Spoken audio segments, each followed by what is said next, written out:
Yes, crash bang wallop people, and we've got 3 fights for you. And some of these you might go could have gone in with a rush, but I think there's a clear this week another clear indication where what goes where. But it all started with our first bout of the night, right? We had the Ultimate Fighter, the Ultimate Fighter Championship fight, right? For the Flyweight crown. Alibi Idiris against Joseph Morales. And it's always interesting, right? Because you watch people on the Ultimate Fighter and, sometimes people look good. Sometimes they look a little bit, unpolished, let's say, right? But I think the big thing is you oftentimes forget this was filmed like probably 6 months or so beforehand, right? Like it didn't actually end last week, and now we're getting this fight, right? So when you see them in the actual octagon, a lot of times you just see these huge leaps, right? These huge leaps in just their abilities and how they put things together, their polish, all of that jazz. And Joseph Morales looked so good.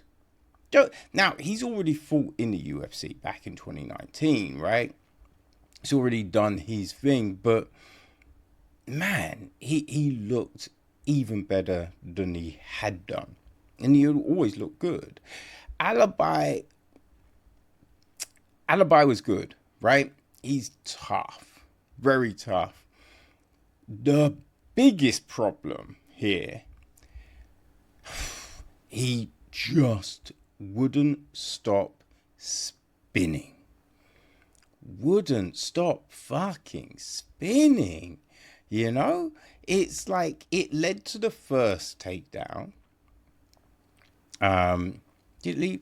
Well, no, Morales got a really good trip the first time, right? I think Alibi got up, he spun, and then he got taken down, right? So, yeah, it kind of like, probably the second or the third takedown, it led to that. And, because they were both doing well on the feet. Like, Morales was coming with the pressure. But Alibi was doing decent. He wasn't bad. He was doing okay. But once it got to the ground, we did see a big difference. And I think sometimes it's not like the other person is terrible on the ground. It's just they're terrible on bottom, which is such a crazy thing. Because you just like, if you're training your jiu-jitsu, surely you train from bottom, right? Surely you train from bottom. Now, like, it's always good to know you can, if you're on top, right? If you're in mount, if you're on guard, if you're in, side control, any of these things, okay, so I could get this, I could go for that. This is how I control the position. You want to know all of that. But if someone's on top of you, how do you reverse it? How do you get up? How do you keep safe? What submissions could be there? You want to know all of that. And so many times we watch these things and you can clearly see that the person has not trained from bottom. And yeah, Alibi just not great off his back. Not great off his back. Now, he's he's up against it, right, at the end of the first round, but they survive and it gets into the second, right? Survive gets into the second round and he spins, gets taken down, right? Gets taken down. Now, he does land on top, right? But Morales, he's able to lock up a triangle. And the problem with the locking up the triangle, there was a clear moment where Alibi could have escaped, but just did not. Did not. And yeah, it's all she wrote. Joseph Morales is the ultimate champion, right? He's the ultimate fighter, winner at flyweight, and yeah, awesome. Definitely, we've seen how it's changed so many people's lives, right? So let's see what happens with Joseph Morales going forward, you know? So we then have the middleweights, right? So this was it was the featured prelim on the prelims proper, right? We had Gerald against Michał Oleksiejczuk. And, you know, Oleksiejczuk moving to the fighting nerds, we have definitely seen a improvement to his style. Right? He's no longer as reckless as he used to be. He's not rushing like he used to. You know? That was the big thing. And watching this, like, Meerschaert, he's, you know, the ground is where he shines, for sure. But I thought we had seen some improvements to the stand-up. Nothing crazy. Just, you know, a slightly better technique. In this one, it was clear. All he wanted was to be on the ground. And he's got his chin up. Right? It's just the stand-up looked so rudimentary. Right? Like, you're watching going, I swear we had seen him be better than this on his feet. But yeah, this, I don't even know what the fuck happened, right? And Oleksiejczuk was, man, he was throwing some big shots and just missing, right? And you would think that's an indication, right? That's just like, okay, I've avoided these big shots. Let me tuck my chin. Let me keep my guard up, right? Didn't really work for GM3. Wasn't taking heed. Also, he was shooting from so far out. His shots were horrible. They were so telegraphed. You know, I think people in Vegas saw those shots coming. You know what I mean? It was insanity. It was just like, it was hard to fathom what Meerschaert was thinking. You know? And listen, not trying to be bad or anything like that, because so many things, right? No one comes into these fights 100%. Right, so there could be some sort of injury, there could be something else. You know, we don't know that, but all we can know is what we're seeing on the night, right?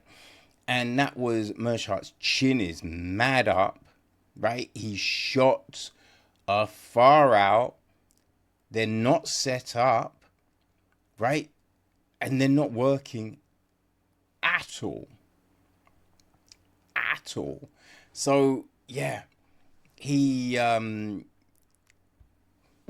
shoots. Well, he comes in, I should say. He comes in and Oleksiejczuk just lands. He lands a big left, right? Hurts Meerschaert, clearly.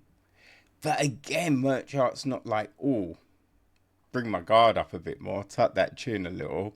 Doesn't do that, and then Oleksiejczuk lands another huge left hand, puts him down, right? Puts him down, some ground and pound, and it is over.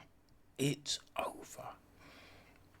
So our next fight, it's another middleweight clash, and it's the next fight, essentially, right?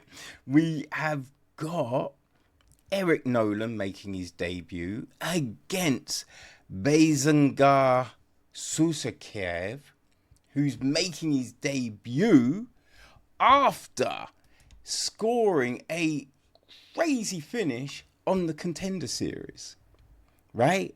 And being the fighter that Dana was like, yo, you saved the show. You know what I mean? Because we'd had, 2-3 fights that were just not the best, right? And he's fight.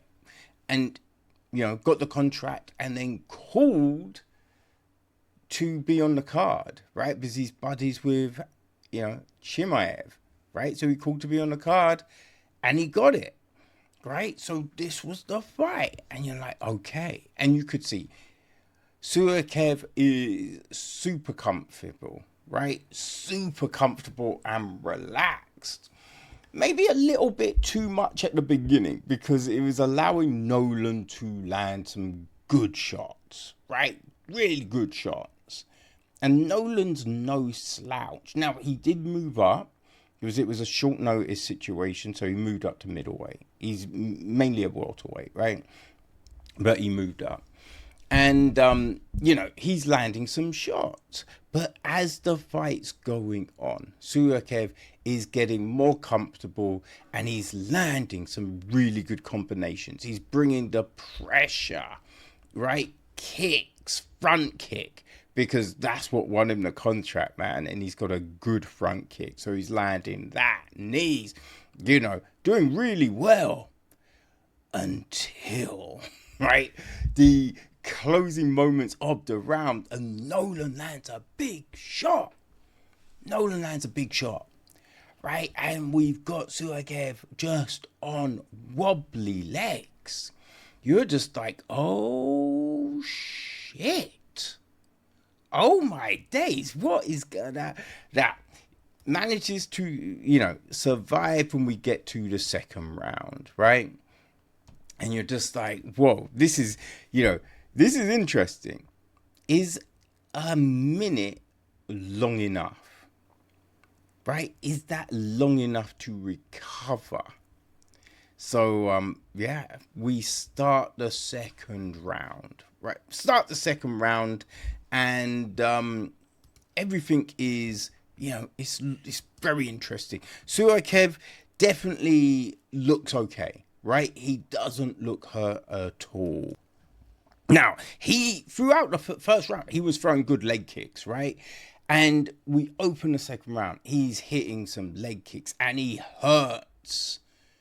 He hurts Nolan. Well, when I say leg kicks, this kick was on the knee, right? So, boom. You're going to see Nolan's hurt, right? Susurkaev gets the takedown. And, he's able to just flatten Nolan out, right? Nolan tries to get out. He gets him, flattens out, ground and pound. Next there, he grabs the neck. It's a rear naked. Bish, bash, bosh. Susurkaev gets the tap. And he gets another win in 4 fucking days, right? Woo! Chimaev's his friend, and he does a Chimaev, right? When you consider what happened on Fight Island. So, Susurkaev, man, he did really well. Now, obviously, he can't be as reckless in his next fight because it's only going to get bigger from here. Right? He'll be fighting people with more experience. So he needs to be a little bit sharper at the beginning. Right? If there's too loosey-goosey, someone gonna crack you and it could be over. But we definitely have seen some really good potential So it'll be so interesting to see what this dude can do, especially when you now figure out who he's training with. You know what I mean? So yeah, people, that is Crash Bang Whallop.